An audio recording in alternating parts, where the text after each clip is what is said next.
दोस्तों, क्या आपने कभी सुना है कि किसी इंसान का ब्लड इतना जहरीला हो कि उसके कांटेक्ट में आने भर से किसी की भी तबीयत बिगड़ जाती हो। पर अमेरिका में करीब 24 साल पहले ऐसे ही एक मामले ने लोगों और मेडिकल साइंस को बड़े ही अचंभे में डाल दिया। यहाँ कैंसर से पीड़ित एक महिला हॉस्पिटल में एडमिट हुई और उसका ब्लड सैंपल लेने वाले नर्स से लेकर थेरेपिस्ट तक ब्लड के कांटेक्ट में आने पर बेहोश हो गए। वहीं उस इमरजेंसी वार्ड में एडमिट सभी 23 मरीजों की तबीयत बिगड़ गई। जी हाँ दोस्तों, ये एक सत्य घटना है जिसने मेडिकल साइंस को हैरत में डाल दिया। आखिर कोई महिला इतनी जहरीली कैसे हो सकती है कि उसके कांटेक्ट में आने वाले लोग ही बेहोश होने लगे। दोस्तों, welcome to our channel no one no, जहाँ हम लाते हैं कुछ ऐसे फैक्ट्स जो है ज़रा हटके। ये कहानी कैलिफोर्निया की एक सामान्य सी महिला की है जिसका नाम ग्लोरिया रमीरेज था।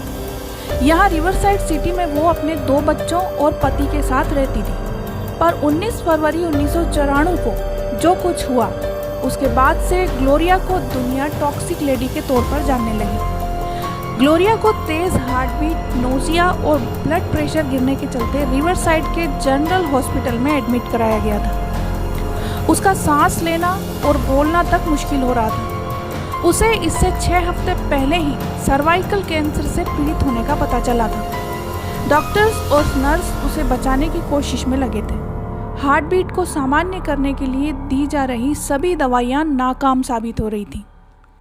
इसके बाद नर्स ने डेफिब्रिलेटर इलेक्ट्रोड्स लगाने के लिए महिला की जैसे ही शर्ट हटाई तो उसने देखा कि उसकी बॉडी पर तेल तेल सा कुछ रिस रहा है, जिसमें से अजीब सी बदबू आ रही थी।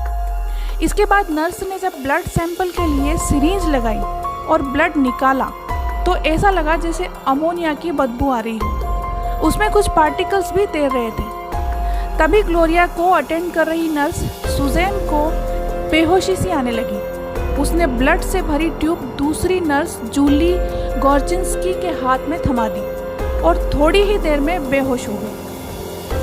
इसके बाद जूली को भी वैसी ही भयानक दुर्गंध महसूस होने लगी। इसके बाद उसने भी सिर दर्द की शिकायत कर रूम को छोड़ दिया। बाकी स्टाफ उससे हालचाल ही पूछता कि वो बेहोश हो गई। इसके बाद रूम में मौजूद थेरेपिस्ट मॉरिन वेल्च मरीज ग्लोरिया के कांटेक्ट में आकर बेहोश होने वाले तीसरे शख्स थे। इन सबको देखकर हॉस्पिटल स्टाफ सकते में आ गया। हॉस्पिटल स्टाफ और डॉक्टर्स को किसी बड़ी गड़बड़ी का एहसास हो रहा था। तुरंत इमरजेंसी से सभी मरीजों को हटाने का ऑर्डर दिया गया। इन्हें टेम्पररी तौर पर हॉस्पिटल की पार्किंग में शिफ्ट करना पड़ा। तब तक इमरजेंसी रूम में एडमिट सभी 23 लोग बीमार हो चुके थे। वहीं हॉस्पिटल के 5 स्टाफ को भी एडमिट करना पड़ा था। इसके बाद बचाने की तमाम कोशिशों के बीच ग्लोरिया ने उसी दिन दम तोड़ दिया। 3 बार हुआ था ग्लोरिया का पोस्टमार्टम। ग्लोरिया की डेड बॉडी को हटाने के लिए एक स्पेशल मेडिकल टीम आई। इन्हें उनके पास जांच में किसी जहरीली गैस के साइन नहीं मिले, जिससे कि स्टाफ बेहोश हुआ था। इसके बाद ग्लोरिया की डेड बॉडी को एक अलग रूम में रखा गया और करीब 1 हफ्ते तक ऑटोप्सी नहीं की गई। इसके बाद ऑटोप्सी टीम ने हजमत सूट में ही उसकी 3 बार ऑटोप्सी की। हजमत सूट डॉक्टर्स के लिए प्रोटेक्शन का काम करता है, जो किसी डेंजरस गैस या ऐसी ही सिचुएशन से उन्हें बचाता है। पहली ऑटोप्सी मौत के 6 दिन बाद हुई, दूसरी 6 हफ्ते बाद हुई और तीसरी उसे दफनाए जाने के ठीक पहले की गई। 12 अप्रैल 1994 को काउंटी ऑफिशियल्स ने मौत की वजह सर्वाइकल कैंसर के चलते किडनी फेल होना बताया। काउंटी ऑफिशियल्स ने बॉडी को रिलीज करने में ही 2 महीने का समय लगा दिया, जिसके बाद ग्लोरिया का फ्यूनरल किया गया। ग्लोरिया की मौत के बाद 2 साइंटिस्ट क्रिस्टेन वॉलर और मारिया ओसोरिया ने इसकी जांच शुरू की। इन्होंने उस दिन इमरजेंसी रूम में काम कर रहे सभी 34 क्रू मेंबर्स से पूछताछ की। पूछताछ उन्हीं क्रू मेंबर्स से ज़्यादा की जा रही थी जो इससे सबसे ज़्यादा प्रभावित हुए थे। साइंटिस्ट इस बात से हैरान थे कि ग्लोरिया के 2 फीट के दायरे में मौजूद ज़्यादातर लोगों में एक जैसे ही लक्षण थे। सभी के ब्लड सैंपल्स सामान्य थे। वहीं ग्लोरिया के ब्लड में बड़ी मात्रा में डीमेथिल सल्फोन पाया गया। फिर भी स्टाफ के बेहोश होने की कोई खास वजह सामने नहीं आ पाई। लिहाजा कई महीनों बाद अफसरों ने बयान जारी किया कि हॉस्पिटल स्टाफ बहुत ज़्यादा तनाव में था। इसलिए मरीज के बॉडी और ब्लड की दुर्गंध के चलते मास हिस्टीरिया का शिकार हो गया और बेहोश होने लगा।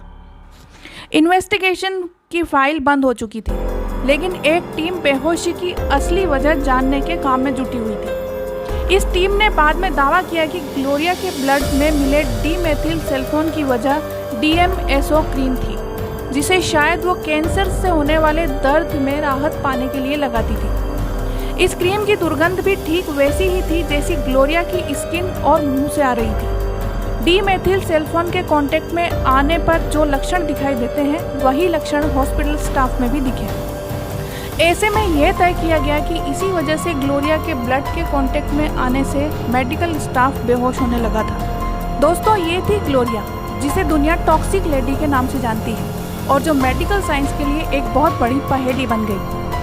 आपको ये वीडियो कैसी लगी कमेंट करके ज़रूर बताएं। वीडियो पसंद आई हो तो उसे लाइक और शेयर करें। चैनल को सब्सक्राइब ज़रूर करें क्योंकि हमारे ज़्यादातर व्यूअर्स अनसब्सक्राइब्ड हैं, और पास दिए बेल आइकन को ज़रूर दबाएं ताकि ऐसे ही और वीडियोस आपको मिल सके।